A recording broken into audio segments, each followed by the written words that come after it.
Good morning, students. Today we will discuss about the next concept, which is budget. Budget is a statement of expected income and expected expenditure of the government for the given financial year.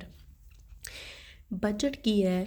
Expected income ਕਿੰਨੀ income ਹੋਈ ਹੈ and expected expenditure ਕਿੰਨਾ ਖਰਚਾ ਹੋਇਆ ਹੈ government the for a given year ਔਰ given financial year ਇੱਕ ਸਾਲ ਦੇ ਵਿੱਚ। ਹਰੇਕ ਦਾ ਆਪਣਾ ਆਪਣਾ ਬਜਟ ਹੁੰਦਾ ਹੈ।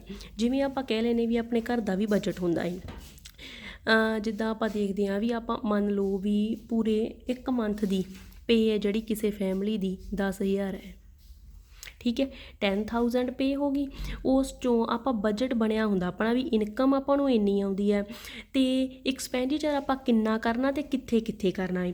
ਮੰਨ ਲਓ ਗਰੋਸਰੀ ਦੇ ਵਾਸਤੇ ਆਪਣਾ ਜਾਂਦਾ ਹੈ 4,000 ਆਪਣਾ ਗਰੋਸਰੀ ਵਾਸਤੇ ਜਾਂਦਾ ਹੈ, ਠੀਕ ਹੈ। ਉਸ ਤੋਂ ਬਾਅਦ 3,000 ਆਪਣਾ ਜਿਹੜਾ ਹੈਗਾ ਹੈ ਮੰਨ ਲਓ ਬੱਚਿਆਂ ਦੀ ਫੀਸ ਵਾਸਤੇ ਜਾਂਦਾ ਹੈ ਅਤੇ ਹੋਰ ਜੋ ਵੀ ਇਹ 7 ਹੋ ਗਿਆ, ਪਿੱਛੇ 3 ਰਹਿ ਗਿਆ ਅਤੇ 3 ਹੋਰ ਜੋ ਵੀ ਬਿੱਲ ਵਗੈਰਾ ਹੈਗੇ ਆ, ਠੀਕ ਹੈ, ਉੱਧਰ ਜਾਂਦਾ ਹੈ।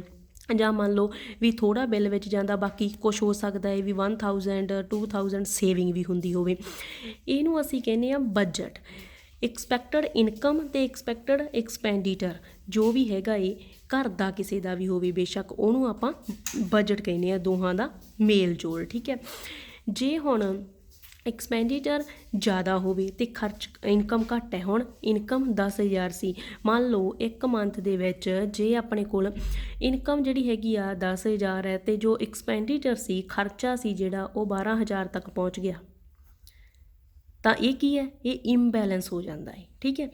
ਤਾਂ ਸਰਕਾਰ ਦੀ ਜੋ ਐਕਸਪੈਕਟਡ ਇਨਕਮ ਹੈ ਅਤੇ ਖਰਚ ਹੈ ਜਿਹੜਾ ਇੱਕ ਸਾਲ ਦੇ ਵਿੱਚ, ਉਹਦੇ ਲੇਖੇ ਜੋਖੇ ਨੂੰ ਅਸੀਂ ਕੀ ਕਹਿੰਦੇ ਹਾਂ? ਬਜਟ ਕਹਿੰਦੇ ਹਾਂ। When the government leaves tax and incur public expenditure, it come under the statement of budget. ਜਦੋਂ ਸਰਕਾਰ ਕੋਈ ਟੈਕਸ ਵਗੈਰਾ ਲਾਉਂਦੀ ਹੈ ਨਾ, ਜਾਂ ਕੋਈ ਹੋਰ ਪਬਲਿਕ ਐਕਸਪੈਂਡੀਚਰ ਆ ਜਿਹੜੇ ਉਹ ਕਰਦੀ ਹੈ, ਖਰਚੇ ਕਰਦੀ ਹੈ ਪਬਲਿਕ 'ਤੇ, ਤਾਂ ਉਹ ਵੀ ਸਾਰਾ ਕੁਛ ਬਜਟ ਦੇ ਅਧੀਨ ਹੀ ਆਉਂਦਾ ਹੈ। Budget is a sort of financial plan which include within itself both income and expenditure. ਇਹ ਇੱਕ ਤਰ੍ਹਾਂ ਦਾ ਪਲੈਨਿੰਗ ਮੈਥਡ ਹੁੰਦਾ ਹੈ ਜਿਹਦੇ ਵਿੱਚ ਦੋ ਚੀਜ਼ਾਂ ਆਉਂਦੀਆਂ ਹੈ, ਇਨਕਮ ਆਉਂਦੀ ਹੈ ਅਤੇ ਐਕਸਪੈਂਡੀਚਰ ਆਉਂਦਾ ਹੈ, ਖਰਚਾ ਆਉਂਦਾ ਹੈ। Clear? Traditionally, the budget is presented once in a year by government. ਆਮ ਤੌਰ 'ਤੇ ਸਰਕਾਰ ਦੇ ਦੁਆਰਾ ਸਾਲ ਦੇ ਵਿੱਚ ਇੱਕ ਵਾਰ ਜਿਹੜਾ ਹੈਗਾ ਇਹ ਬਜਟ ਨੂੰ ਪ੍ਰਜੈਂਟ ਕੀਤਾ ਜਾਂਦਾ ਹੈ ਇਨ ਦਾ ਲੋਕ ਸਭਾ ਔਨ Feb 28 ਔਰ 29 Feb ਨੂੰ ਜਿਹੜਾ ਹੈਗਾ ਲੋਕ ਸਭਾ ਦੇ ਵਿੱਚ ਇਹ ਪ੍ਰਜੈਂਟ ਕੀਤਾ ਜਾਂਦਾ ਵੀ ਪੂਰੇ ਸਾਲ ਦੇ ਵਿੱਚ ਕਿੰਨੀ ਇਨਕਮ ਹੋਈ ਹੈ ਅਤੇ ਪੂਰੇ ਸਾਲ ਦਾ ਕਿੰਨਾ ਖਰਚ ਹੋਇਆ ਹੈ ਅਤੇ ਇਨਕਮ ਵੱਧ ਹੈ ਜਾਂ ਖਰਚਾ ਵੱਧ ਹੈ, ਉਹ ਸਾਰੀ ਚੀਜ਼ ਦਾ ਲੇਖਾ ਜੋਖਾ ਕਰਨ ਨੂੰ ਅਸੀਂ ਬਜਟ ਕਹਿ ਦਿੰਦੇ ਹਾਂ। ਅੱਗੇ ਆ ਗਿਆ ਮੇਨ ਆਈਟਮਸ ਜਿਹੜੀਆਂ ਹੈਗੀਆਂ of budget of government of India. ਸਭ ਤੋਂ ਪਹਿਲਾਂ ਦੋ ਚੀਜ਼ਾਂ ਹੁੰਦੀਆਂ ਹੈ, ਆਈਟਮਸ ਆਫ ਰੈਵਨਿਊ ਵੀ ਇਨਕਮ ਦੀਆਂ ਆਈਟਮ ਕਿਹੜੀਆਂ ਸੀਗੀਆਂ, ਕਿੱਥੋਂ ਕਿੱਥੋਂ ਇਨਕਮ ਆਈ ਹੈ, ਐਂਡ ਆਈਟਮਸ ਆਫ ਐਕਸਪੈਂਡੀਚਰ ਖਰਚਾ ਕਿੱਥੇ ਕਿੱਥੇ ਹੋਇਆ ਹੈ, ਇਹ ਚੀਜ਼ ਦਾ ਲੇਖਾ ਜੋਖਾ ਕੀਤਾ ਜਾਂਦਾ ਹੈ। ਜੋ ਰੈਵਨਿਊ ਆ, ਰੈਵਨਿਊ ਨੂੰ ਆਪਾਂ ਇਨਕਮ ਵੀ ਕਹਿ ਸਕਦੇ ਹਾਂ। ਇਹਦੇ ਵਿੱਚ ਕੀ ਆਉਂਦਾ ਹੈ? Corporate tax, income tax, import export duties, central excise, central sales tax, gift tax etcetera. ਮਤਲਬ ਜਿਸ ਤਰ੍ਹਾਂ ਦੇ ਕੋਈ ਟੈਕਸ ਜਿਹੜੇ ਹੈਗੇ ਆ ਲੋਕਾਂ ਤੋਂ ਇਕੱਠੇ ਕੀਤੇ ਆ, ਇਨਕਮ ਟੈਕਸ ਲਿਆਏ, ਜਾਂ ਇੰਪੋਰਟ ਐਕਸਪੋਰਟ ਵੀ ਇੰਪੋਰਟ ਚੀਜ਼ਾਂ ਮੰਗਵਾਉਣਾ, ਉਸ ਤੋਂ ਬਾਅਦ ਐਕਸਪੋਰਟ ਬਾਹਰ ਚੀਜ਼ਾਂ ਭੇਜਣੀਆਂ, ਜਾਂ ਜੋ ਜਿਹੜਾ ਹੈਗਾ ਕੇਂਦਰ ਜਿਹੜਾ ਹੈਗਾ ਕੇਂਦਰ ਦਾ ਜੋ ਵੀ ਆਪਦਾ ਜੋ ਸਕੀਮਾਂ 'ਤੇ ਖਰਚਾ ਹੋਇਆ ਹੈ, ਜਾਂ ਸਕੀਮਾਂ 'ਤੇ ਜੋ ਉਹਨਾਂ ਨੇ ਸਕੀਮਾਂ ਲਾਂਚ ਕੀਤੀਆਂ ਉਹਨਾਂ ਤੋਂ ਜੋ ਵੀ ਇਹਨਾਂ ਨੂੰ ਇਨਕਮ ਹੋਈ ਆ, ਸੈਂਟਰਲ ਸੇਲਸ ਟੈਕਸ ਹੋ ਗਏ, ਗਿਫਟ ਵਗੈਰਾ ਗਿਫਟ 'ਤੇ ਜੋ ਟੈਕਸ ਲੱਗਿਆ, ਜੋ ਵੀ ਟੈਕਸ ਹੁੰਦੇ ਆ ਉਹਨਾਂ ਸਾਰਿਆਂ ਤੋਂ ਜਿੰਨਾ ਵੀ ਰੈਵਨਿਊ ਹੁੰਦਾ, ਜਿੰਨੀ ਵੀ ਕਮਾਈ ਹੁੰਦੀ ਆ, ਉਹ ਬਜਟ ਦੇ ਵਿੱਚ ਦੇਖੀ ਜਾਂਦੀ ਆ। ਦੂਸਰੇ ਨੰਬਰ 'ਤੇ ਆ ਗਿਆ ਖਰਚ। ਖਰਚ ਕਾਹਦੇ 'ਤੇ ਹੁੰਦਾ ਹੈ? ਹੁਣ ਸਿਕਿਉਰਿਟੀ 'ਤੇ, ਪੁਲਿਸ ਹੋ ਗਿਆ, ਐਡਮਿਨਿਸਟ੍ਰੇਸ਼ਨ ਹੋ ਗਿਆ, ਹੈਲਥ, ਐਜੂਕੇਸ਼ਨ, ਸੋਸ਼ਲ ਵੈਲਫੇਅਰ ਹੋ ਗਿਆ, ਸਮਾਜਿਕ ਜੋ ਵੀ ਕੰਮ ਧੰਦੇ ਕੀਤੇ ਆ, ਐਜੂਕੇਸ਼ਨ 'ਤੇ ਕਿੰਨਾ ਖਰਚਾ ਕੀਤਾ ਹੈ ਪੂਰੇ ਕੰਟਰੀ ਦੀ, ਪੁਲਿਸ ਦਾ ਜਾਂ ਐਡਮਿਨਿਸਟ੍ਰੇਸ਼ਨ ਦਾ ਕੰਮ ਕਿਵੇਂ ਕੀਤਾ ਗਿਆ ਹੈ, ਐਗਰੀਕਲਚਰ ਵਾਸਤੇ ਕੋਈ ਸਕੀਮ ਵਗੈਰਾ ਲਾਂਚ ਕੀਤੀਆਂ ਗਈਆਂ ਹੈ, ਜਾਂ ਇੰਡਸਟਰੀਆਂ ਦੀ ਹਾਲਤ ਸੁਧਾਰਨ ਵਾਸਤੇ ਕੁਛ ਕੀਤਾ ਗਿਆ, ਜਾਂ ਇੰਡਸਟਰੀਆਂ ਲਈ ਕੋਈ ਸਕੀਮਾਂ, ਲੇਬਰ ਦੇ ਵਾਸਤੇ ਕੋਈ ਸਕੀਮਾਂ ਦਿੱਤੀਆਂ ਗਈਆਂ ਹੈ, ਰੂਰਲ ਡਿਵੈਲਪਮੈਂਟ, ਪਿੰਡਾਂ ਦੀ ਡਿਵੈਲਪਮੈਂਟ ਕੀਤੀ ਗਈ ਆ, ਉਸ 'ਤੇ ਜਿੰਨਾ ਖਰਚਾ ਹੋਇਆ, ਉਹ ਸਾਰੀਆਂ ਚੀਜ਼ਾਂ ਜਿਹੜੀਆਂ ਹੈਗੀਆਂ ਇਨਕਲੂਡਡ ਇਨ ਦਾ ਐਕਸਪੈਂਡੀਚਰ, ਉਹ ਐਕਸਪੈਂਡੀਚਰ ਦੇ ਵਿੱਚ ਇਨਕਲੂਡ ਹੁੰਦੀਆਂ ਹਨ। ਤਾਂ ਇਹਨੂੰ ਅਸੀਂ ਬਜਟ ਕਹਿ ਦਿੰਦੇ ਹਾਂ। ਬਜਟ ਦੇ ਵਿੱਚ ਦੋ ਚੀਜ਼ਾਂ ਹੁੰਦੀਆਂ, ਇੱਕ ਹੋ ਗਿਆ ਰੈਵਨਿਊ ਵੀ ਜਾਂ ਇਨਕਮ ਵੀ ਸਾਨੂੰ ਕਿੰਨੀ ਇਨਕਮ ਆਈ ਆ, ਅਤੇ ਦੂਜਾ ਹੋ ਗਿਆ ਐਕਸਪੈਂਡੀਚਰ। ਅਤੇ ਇਹਨਾਂ ਦੋਹਾਂ ਚੀਜ਼ਾਂ ਦਾ ਲੇਖਾ ਜੋਖਾ ਜਦੋਂ ਇੱਕ ਸਾਲ, ਇੱਕ ਫਾਈਨੈਂਸ਼ੀਅਲ ਈਅਰ ਦੇ ਵਿੱਚ ਇੱਕ ਵਾਰ ਕੀਤਾ ਜਾਂਦਾ ਹੈ ਤਾਂ ਗਵਰਨਮੈਂਟ ਦਾ, ਤਾਂ ਉਸ ਨੂੰ ਬਜਟ ਕਹਿੰਦੇ ਆ ਵੀ ਕਿੰਨਾ ਸਾਲ ਦੇ ਵਿੱਚ ਇਨਕਮ ਹੋਈ ਹੈ ਅਤੇ ਕਿੰਨਾ ਖਰਚਾ ਹੋਇਆ ਹੈ। ਅਤੇ ਜੇਕਰ ਇਨਕਮ ਘੱਟ ਹੈ, ਖਰਚਾ ਵੱਧ ਜਾਂਦਾ ਹੈ, ਤਾਂ ਉਹ ਡੈਫੀਸਿਟ ਫਾਈਨੈਂਸਿੰਗ ਕਿਹਾ ਜਾਂਦਾ, ਉਹਨੂੰ ਵੀ ਘਾਟੇ ਦੀ ਵਿੱਤ ਵਿਵਸਥਾ ਉਹਨੂੰ ਕਿਹਾ ਜਾਂਦਾ ਹੈ।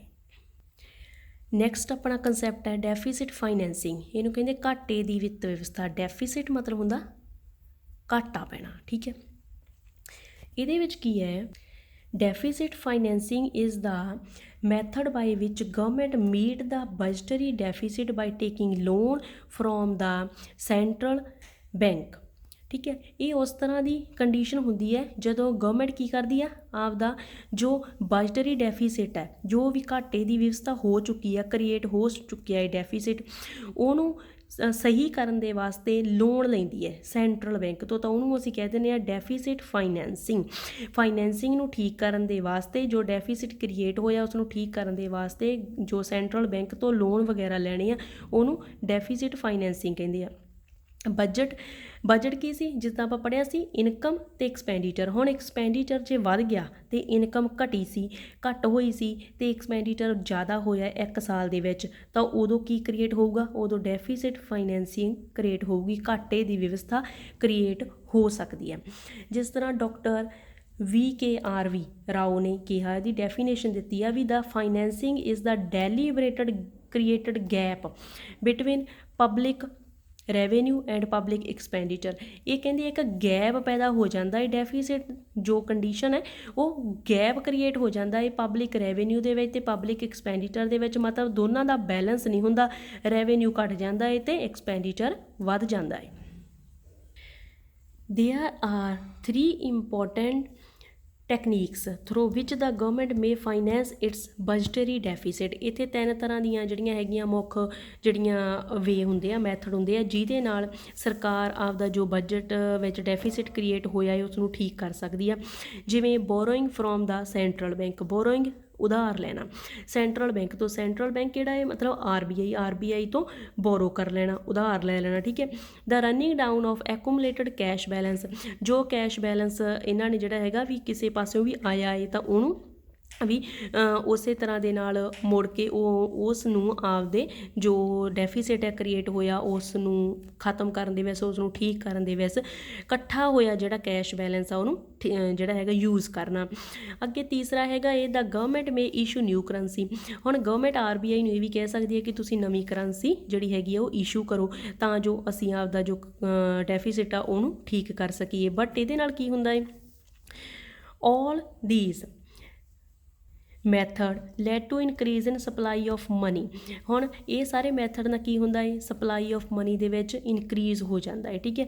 ਮਨੀ ਦੀ ਜੋ ਹੈਗੀ ਹੈ ਵੀ ਮਤਲਬ ਉਹਦੇ ਪੈਸੇ ਦੇ ਵਿੱਚ ਤੇਜ਼ੀ ਆ ਜਾਂਦੀ ਹੈ।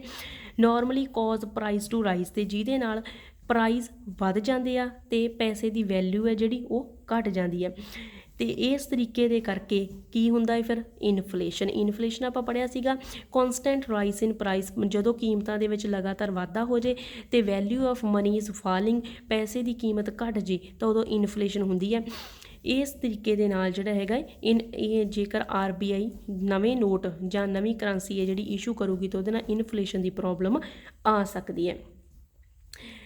In India, major part of budgetary deficit is financed through borrowing from the central bank। India ਦੇ ਵਿੱਚ ਜੇਕਰ ਬਜਟਰੀ ਡਿਫਿਟ ਪੈਦਾ ਹੁੰਦਾ ਵੀ ਆ ਤਾਂ ਡੈਫੀਸਿਟ ਨੂੰ ਜਿਹੜਾ ਹੈਗਾ ਮੀਟ ਕਰਨ ਵਾਸਤੇ, ਪੂਰਾ ਕਰਨ ਵਾਸਤੇ ਜ਼ਿਆਦਾਤਰ ਕੀ ਕੀਤਾ ਜਾਂਦਾ ਹੈ, ਜ਼ਿਆਦਾਤਰ ਸੈਂਟਰਲ ਬੈਂਕ ਤੋਂ ਬੋਰੋਇੰਗ ਕੀਤਾ ਜਾਂਦਾ ਹੈ, ਸੈਂਟਰਲ ਬੈਂਕ ਤੋਂ ਉਧਾਰ ਚੱਕਿਆ ਜਾਂਦਾ ਹੈ।